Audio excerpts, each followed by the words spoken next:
One of the other really sad things, of course, was the death of Diogo Jota and Andre Silva. RIP to both. Absolutely tragic news that was on the timeline. Again, when these type of news happens, like sometimes when it's so like out of the blue and shocking, you legitimately you don't even think it's real. When this happened, I swear to God, I didn't think it was real. I was on the timeline thinking it was some AI story or whatever, maybe, or some fan fiction, but unfortunately it was real. The unfortunate story of it, if I'm not mistaken, is that allegedly Diogo Jota wasn't even he was trying to get back home, trying to get back to England, sorry, to obviously in a run up for training for Liverpool starting this week. I think everyone's starting this week, and I think he's got some sort of injury that the doctor advised him not to take a plane. So the physio, whatever, you know, because it's all about margins in football. So obviously, I'm assuming with the plane going to altitude, it might aggravate whatever injury he has. So the doctor, the physio, advised him, hey, if you can, try and do land transport. So train, whatever. So he was gonna take that car that he was in to the ferry, and then from ferry over here to fucking the UK. That's how he's trying to get. So he's trying to, you know, basically follow the club's instructions. And unfortunately, along the way, driving to the ferry, you know, the tire burst on the car, and I'm assuming they lost control, and then bang, him and his brother both fucking passed away. And you're imagining a fucking Lamborghini low to the ground, very aerodynamic, very light. So probably the kind of car where if you're going at high speeds and you hit something, it's pretty much impossible you're gonna survive. You know, you just imagine like how fucking low to the ground, thin and fast those cars are. Unfortunately, if you lose any control, you're probably not going to survive a crash like that, which is really tragic because it seems like it wasn't even driver error. It was just like a freak accident where the tire burst and then, you know, lost control of it. So thoughts and prayers go out to him and his brother, man. Like absolutely tragic. I can't, you know, I think there's a really good video actually about Jose Mourinho when he speaks about it, like how tragic. And I never thought, I didn't cross my mind about, yeah, like think of the mum, you know what I mean? Think of the parents having lost both sons, you know, not even one, both fucking sons, which is fucking tragic. And yeah, it's been really horrible to see. And yesterday, I think, was his funeral. They did it pretty quickly, I think, within a week, well, within a couple of days actually of it happening. A bunch of players turned up for the funeral. Ronaldo didn't turn up, and that was probably why he's considering the rumors coming out from his camp was that he went against turning up for the funeral because of the caliber of, you know, player, legend, celebrity that he is. He didn't want to put any attention away from obviously from paying respects to Diogo Jota and Andre Silva, which says a lot about Ronaldo as a person. And I think the family as well are very low key, which makes sense because Diogo Jota was a very low key, chill, private dude anyway. Apart from his Twitch and whatnot, he wasn't really out on social media like that. So his family didn't want it to be like a big spectacle either, because, you know, they're grieving. They probably don't. That's probably the last thing they want. There probably will be a time for public, you know, whatever. I'd imagine there might be an option for that if that ever is the case, but they want to probably keep it close, family and friends and shit.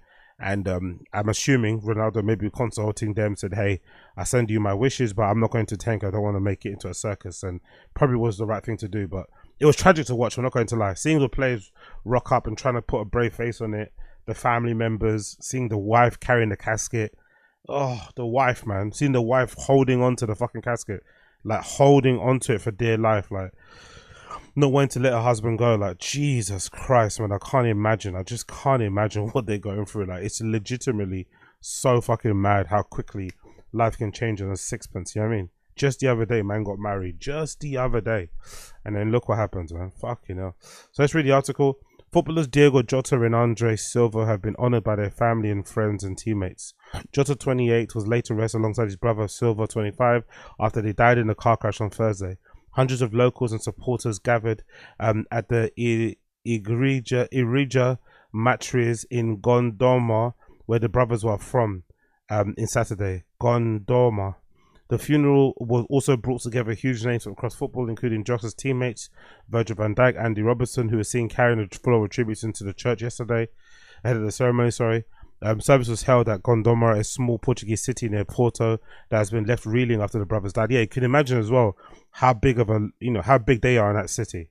That small town, they're probably super popular, well known, probably some of their biggest exports.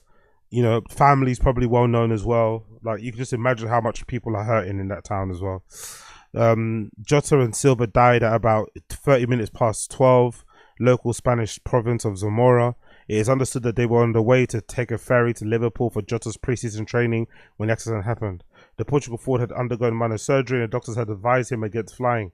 The accident came just 11 days after Jota married his long-term partner, Ruti Cardoso, with whom they had 3 children. Yeah, the picture of them together in school, do you see the picture?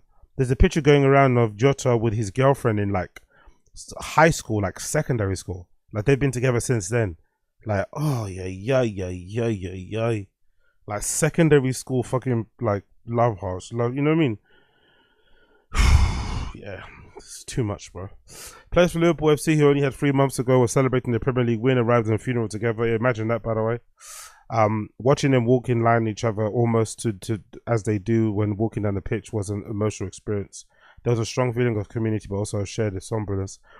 I'm thinking as well, this is not probably the right time to say this, but just speaking out loud. You know what's really tragic about this? This will probably have like one of 2 effects for Liverpool in the season coming up. It will either galvanize them and make the players want to honor Jota's legacy by winning the league again, winning everything again, right? They're going to be so determined to do so. Or it's going to have the opposite effect and it's going to make people really fucking sad the entire season and they're not going to perform well at all because they're all still mourning the death of their, teammate and somebody who's a big character in the fucking dressing room. That's a real sad part about it. It's going to have one of either 2 effects, nothing in the middle. Either it's going to galvanize them and they're going to go on an incredible run and win a bunch of trophies next season, or they're just going to be reeling from this and, it's going to make them reflect and think there's bigger things in life than football. You know, those type of existential questions you have when somebody close to you passes away. But thoughts and prayers go out to all of them, man. That whole team, that whole squad, everyone around about the club, man. That's going to be hard to fucking take. Many were visibly upset, with supporters on the other side of the barrier applauding the players. One woman in the crowd shouted towards them as they walked in, "Forcal," which means strength. Family and close friends walked in the church in complete silence, many of them with their heads bowed down as the church bell rang. One person in the procession held a sign with Silva's autograph, which read, "Para sempre de nos," which means forever one of us. So much was the brothers' impact on football and the local community that some of the guests had to watch the ceremony from outside the church, often hugging and comforting one another. Locals and football fans in the crowd watched silently from most of the service, which went on for about an hour. Many wore football shirts and carried merchandise from the different teams across Portugal. Abroad were Jota, Silva, who played for local club Penafel, spent some time there. One of the fans was Antonio Moreira, who set off early in the morning to be one of the first outside of the church where the funeral took place. "I know I won't be able to go inside, but I wanted to pay my respects," he told me, at the barrier outside the church. Antonio later showed me his phone case, a little old, he said, with the emblem of FC Porto. Antonio recalled fond memories of Jota on the field as he spent a year playing for the local club, but added that the brothers were so much more than football stars. They were good people from a humble family, people like us. This has hit him especially hard, as 40 years ago his family went through a similar tragedy. His aunt, uncle and children and young cousin died in a car accident 3 days before Christmas, leaving his other cousin behind. Jesus Christ. Some people go through some tragedies, isn't it? His aunt, uncle and young cousin died in a car accident 3 days before Christmas. Fucking hell. Jota and Silva may have not been his direct family, he said, but their deaths felt personal. This is why I think losing your parents is hard, really hard, but losing your children is unimaginable.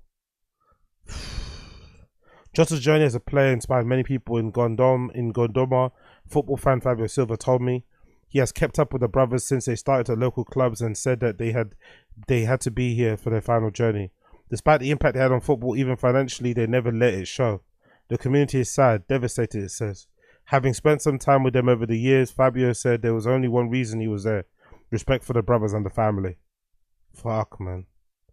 Avid football fans Fabio and Rafaela travelled from the nearby town of Lodello, honouring Jota and Silva. Wearing Jota's shirt, Fabio said it was important for him to be here for Jota's final day.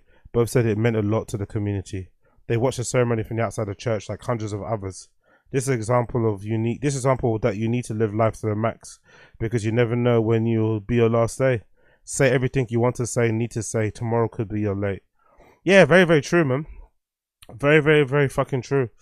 I think we all kind of operate in the world like that, innit? I know I've done in the past, where you always think you have infinite time. You think you have all the time in the world to do everything that you need to be done, and sometimes a death like this can really kind of jolt you and think, you know what, actually you don't. And especially with me and my family and stuff, and in the past few months and stuff, and the recent passings going on and stuff, it's been hard to fucking deal with and kind of, you know, make sense of everything. But essentially, that's it. All you got is time, a limited amount of time. So use it wisely. Use it fucking wisely. Love hard, all that malarkey, and then go from there. But yeah, tragic way to pass, man. Tragic way to pass. But at least his teammates, I guess, and friends and stuff got to honor him in this right way. So hopefully that brought them some sense of closure, which it obviously won't. But hey, you can only hope. You can only hope. You can only hope. R.I.P. Diogo Jota. R.I.P. Andre Silva.